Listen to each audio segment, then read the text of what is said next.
ఎంతగా చెబుతారంటే corporate trainings తీసుకున్నా, చిన్నప్పుడు క్లాస్ రూమ్స్ తీసుకున్నా, కాలేజీ తీసుకున్నా, లైఫ్లో రోజు తెల్లారి లేస్తే వాట్సాప్లో వచ్చే మెసేజెస్ చూసుకున్నాం.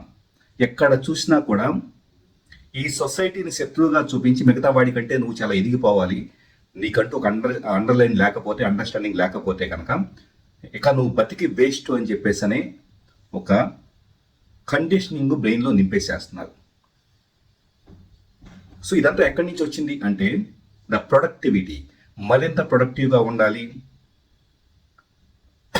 నువ్వు రాత్రి పగల్లో నిద్ర, the basic needs of your body and mind పక్కన పెట్టేసేసి తక్కువ టైంలోనే చాలా ఎక్కువ సంపాదించాలి, చాలా గొప్ప స్థితికి వెళ్ళిపోవాలి అని చెప్పేసి అని మైండ్ సెట్ నాటుతూ ఉన్నారు. లేకపోతే బతికే హక్కు లేరంటాం. లేకపోతే కనుక ఈ భూమి మీద యాజ్ ఎ హ్యూమన్ సోల్గా రిలాక్స్డ్గా ఉండే హక్కు లేరట. ఎవరు డిసైడ్ చేశారు? Who is conditioning you? అసలు ఎవరు చెప్పడానికి? It's your choice, it's your opinion. నువ్వు దాన్ని నమ్మితే నమ్ము.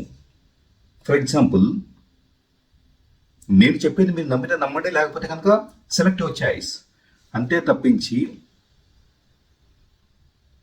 ఈ విధంగా మిగతా వాళ్లతో పాటు అంతకంటే ఎక్కువగా పరిగెత్తి అలిసిపోయి హార్ట్ అటాక్లు వచ్చి స్ట్రెస్ గురయ్యేసి సైకోసోమాటిక్ డిసీజెస్ వచ్చి ఎంతమంది ఇబ్బందులు పాల్పడుతున్నారు.